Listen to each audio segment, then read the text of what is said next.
बिहार सरकार के द्वारा जातीय जनगणना रिपोर्ट पेश किए जाने के बाद विभिन्न जातियों में लगातार सरकार के खिलाफ आक्रोश है। ऐसे में एक बार फिर से पटना में बढ़ई समाज के द्वारा विरोध प्रदर्शन किया गया है और मुख्यमंत्री नीतीश कुमार का पुतला इनकम टैक्स गोलंबर पे जलाया गया है। इसके साथ ही यहाँ पर जो लोग हैं उनसे बात करते हैं कि क्या कुछ इनकी मांगे हैं और क्यों विरोध प्रकट कर रहे हैं। आप लोग क्यों विरोध प्रकट कर रहे हैं?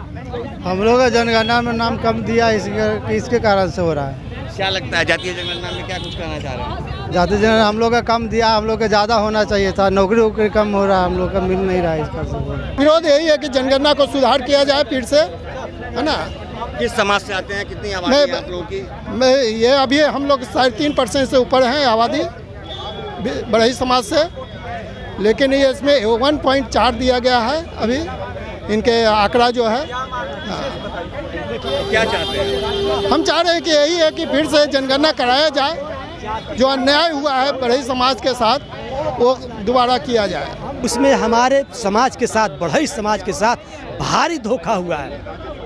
हमारा जनसंख्या 3.5% है, लेकिन राज्य सरकार ने उसको 1.4 कर दिया गया है।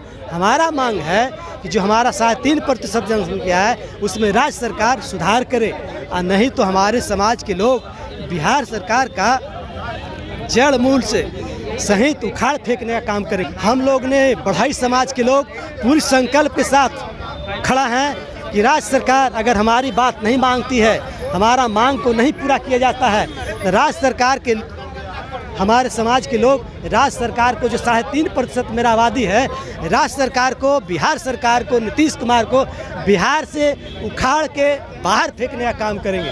ये चूक कहाँ लगती है, कहाँ कैसे चूक हुई है? अरे भाई, हमारे पास डाटा है सर। हमारे पास हम 5000 घर में गए हैं, बढ़ई समाज के 5000 घर में गए हैं, उसका मुआयना किए हैं। राज्य सरकार का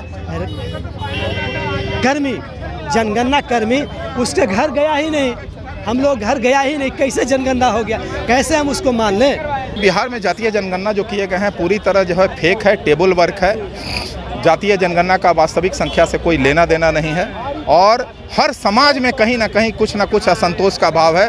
बढ़ई समाज ने आज इसको बहुत सिरे से लिया है, और बिहार के तमाम प्रदेश के बढ़ई समाज जो है यहाँ इकट्ठा होकर और राजधानी पटना के सड़कों पर जिस तरह से अपना विरोध प्रकट किया है, और इनका जो असंतोष का प्रकटीकरण है वो देखने लायक है। अभी नीतीश कुमार जी का पुतला दहन किया गया, अभी ये आग चिता जली बुझी भी नहीं है उनकी।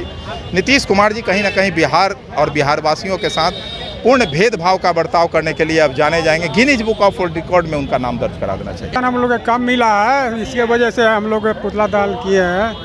क्या चाहते हैं? उधर ताकिए ना। और अच्छा ना, हम लोग को जो सही में है वो मिलना चाहिए। क्या लगता है कि जो आप लोग का जनगणना रिपोर्ट आया है उसमें आप लोग को कम दर्शाया गया है? हाँ, कम दर्शाया गया है। क्या, कैसे कम दर्शाया गया है? क्या 1.5% मतलब हम लोग को आरक्षण मिला है। आप लोग की संख्या कितनी है, कितने प्रतिशत संख्या है? हम लोग तो 45% करीब अथी मिलना चाहिए। 45% संख्या आबादी आप लोगों की। हाँ। आरक्षण कितना दिया गया है? 1.5% मिला है। 1.5%। हाँ। आप सुन रहे थे कि एलजेपी रामविलास के बैनर तले जो बड़ी संख्या में बढ़ई समाज के लोग आए थे और सरकार पर कई गंभीर आरोप लगाया है। इन्होंने कहा है कि जिस तरह से जातीय जनगणना का जो रिपोर्ट लाया गया है वो पूरी तरह से गलत है, क्योंकि जिस तरह से बढ़ई समाज के लोगों ने अपने समाज के लोगों से जानकारियाँ ली है तो उन्हें पता चल रहा है कि उनके घर पर सरकार के द्वारा कोई भी पदाधिकारी पहुँचे ही नहीं है, तो फिर ये जातीय जनगणना कैसे हुआ? इसलिए बढ़ई समाज के लोग अब इसे संशोधित कर या पुनः जातीय जनगणना कराने की मांग कर रहे हैं। आर्य न्यूज़ के लिए ज्ञानेंद्र की रिपोर्ट।